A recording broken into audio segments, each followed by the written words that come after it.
ეს იმიჯი, რომელსაც ახლა საქართველოს მთავრობა ატარებს, გულისხმობ პრორუსულობას. მათ იმიტომ მიეკერათ, რომ ისინი არასრულებენ დაკვეთას, რომელიც მათ დასავლეთიდან მიიღეს. ეს საინტერესო მოვლენად მიმაჩნია, რადგან ამ მოსაზრებას ადგილობრივი მომიტინგეებიც იზიარებენ. გუშინ პარლამენტთან ჩავიარეთ, სადაც ხალხი ევროკავშირის და ამერიკის დროშებს აფრიალებდა. მათი აზრით, საქართველოს მთავრობა პრორუსულია, რადგან საკმარისად აქტიურად არ მიჰყვნენ დასავლურ მითითებებს. თქვენი აზრით, რამდენად დიდია დასავლეთის როლი ამ პროტესტებში, რომელთა სათავეშიც NGO-ები დგანან. განსაკუთრებით თუ გავითვალისწინებთ ამერიკის შეერთებული შტატების ისტორიას.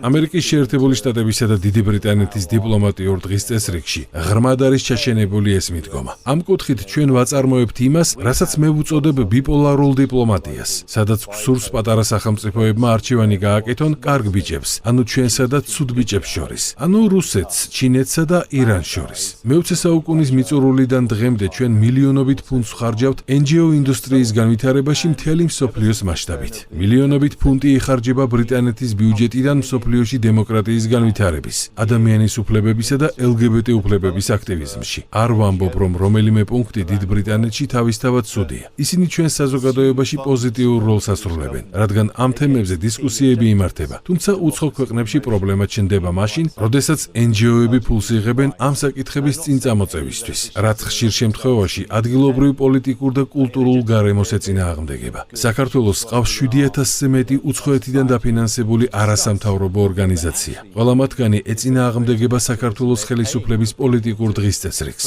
ანალოგიური ვითარებაა მსოფლიოს სხვა ქვეყნებშიც. ეს სისტემური მიდგომაა, რომელიც გასული საუკუნის 70-იანი წლებიდან იწყება. თუ თქვენ ფულად ჯილდოს გამოყოფთ, ჩათვალეთ აუცილებლად გამოჩნდება NGO, რომელიც ამ ფულის სანაცვლოდ გააკეთებს რაიმეს. სწორედ ასე შეიქმნა NGO ქსელები და იშვიათად თუ შეხვდებით ამ სექტორის ისეთ ექსტრემალურ გამოვლინებას, როგორიც აქ, საქართველოშია. And you see that in countries around the world.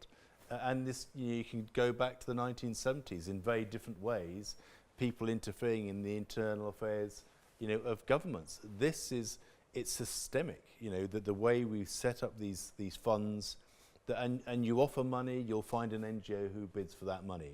It's just created this massive industry, and in few countries do you see it as extreme as here in Georgia. გამოიწერე და გაიგე ამბები ლიბერალური ცენზურის გარეშე.